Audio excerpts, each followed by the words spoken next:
نہ اس کو جو ہے اس کے پاس کوئی تعلیم ہے، اس کے پاس ایک ہی تعلیم، اس کے پاس ایک ہی خوبی ہے کہ نواز شریف کی بیٹی ہے۔ اور نون لیگ کے سچ بات ہے، بڑے بڑے لیڈر اس کے پیچھے جب سر جگا کے کھڑے ہوتے ہیں تو ہمیں شرم آتی ہے، یار یہ کیا ہے، یہ کیا کہہ رہی ہے، اور یہ چپ کھڑے ہیں اس کے پاس ساتھ۔ یہ جمہوریت ہے، ڈیموکریسی ہے، یہ تو بادشاہت ہے۔ ایک بادشاہ کی بیٹی ہے، وہ کچھ بھی کہتی ہے، یہ پیچھے بیچارے آسمان کی چپ کر کے کھڑے ہیں، سب گلو بٹ بن گئے ہیں۔ لیکن بنتے رہیں، اپنی پارٹی میں بنتے رہیں، لیکن پاکستان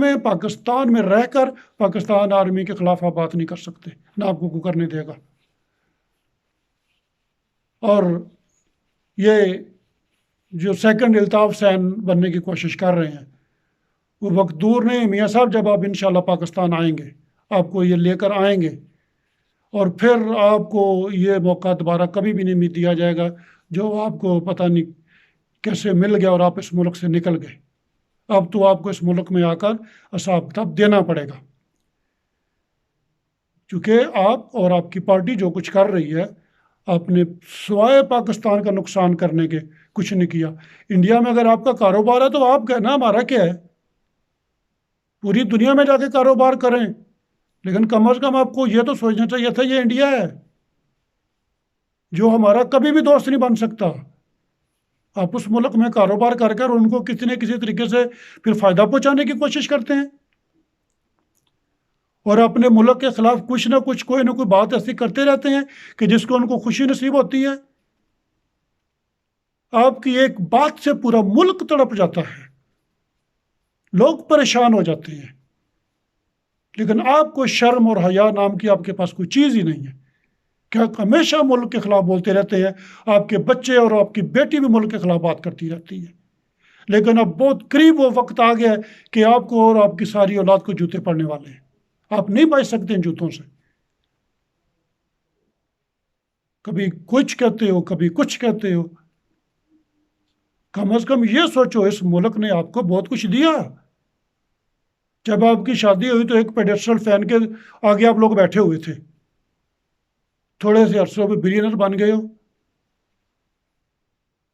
اور پھر بھی اس ملک کو نقصان پہنچانے کے در پہ ہو۔ ایسا نہیں ہو سکتا۔ اس ملک کے لوگوں کو شعور آ گیا، پڑھ لکھ گئے ہیں، سمجھدار ہو گئے ہیں، ان کو پتہ ہے کہ سیاست کیا ہے۔ یہ نہ آنکھیں بند کر کے آئندہ آپ کو ووٹ دیں گے، نہ آپ کی گاڑیوں کے آگے پیچھے کودیں گے۔ جو رہ گئے ہیں تھوڑے بہت انشاءاللہ اگلے چند سالوں میں ان کو بھی پتہ چل جائے گا، اگر آپ ڈیلیور کریں گے، آپ کی زبان جو ہے وہ درست ہوگی، جس سے پتہ چلے گا کہ آپ محب وطن ہیں، محب پاکستان ہیں، آپ کو پاکستان کی ہر چیز سے پیار ہے، تو آپ کو ووٹ ملے گا، ورنہ آپ کو اس ملک میں کوئی نہیں پوچھے گا۔ اب بھی وقت ہے، سدھر جاؤ، ٹھیک ہو جاؤ۔ اس طرح کے بیانات جو دیے ہیں ان سے توبہ کرو، قوم سے آ کر معافی مانگو،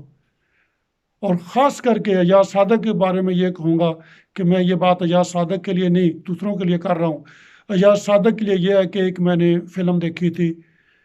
تو اس فلم میں ایک بچہ پینسل چوری کر کے لاتا ہے، تو ماں پردہ ڈالتی ہے کہ بچہ ہے کوئی بات نہیں، تو پھر وہ اسی طرح وہ جب جوں بڑا ہوتا ہے چوری چکاری ڈکیتی کرنی شروع کر دیتا ہے، تو ان چوری چکوریاں اس میں وہ قتل و غارت بھی شروع ہو جاتی ہے، تو لمبی بات کیا اس کو سزائے موت ہو جاتی ہے۔ آخری ملاقات ہوتی ہے، ماں جب اس کو ملاقات کے لیے جاتی ہے تو اس سے لپٹتی ہے، کہتی ہے تم ایک ہی بیٹے تھے، تم نے ماں کو اکیلا کر دیا، جذباتی ہو جاتی ہے، تو بیٹے کے منہ پہ جو ہے وہ جذبات میں تھپڑ مارتی ہے کہ تم نے یہ کیوں کیا، تم نے کیوں کیا، تم نے کیوں کیا۔ تو بیٹا ماں کے دونوں ہاتھ پکڑے کہتا ہے ماں کاش جس دن میں نے پینسل چوری کی تھی اس دن تم میرے منہ پہ تھپڑ مارتی، تو آج میں یہ غلطی نہ کرتا۔ تو میری اپنے اداروں سے یہ التماس ہے کہ ایاز صادق کی یہ پہلی پینسل چوری کرنے والی غلطی ہے، اس کو آج ہی آپ تھپڑ ماریں تاکہ بڑی چوریوں سے یہ بچ جائے اور دوسروں کو عبرت ہو کہ یہ کام ہم نے نہیں کرنا۔ میری اپنے سب دوستوں سے گزارش ہے کہ مجھے اگر ممکن اگر بہتر سمجھتے ہیں تو سبسکرائب بھی ضرور کریں، اور انشاءاللہ کل نئی ویڈیو کے ساتھ آپ کی خدمت میں حاضر ہوں گا، تو پھر بات ہوگی۔ السلام علیکم، خدا حافظ۔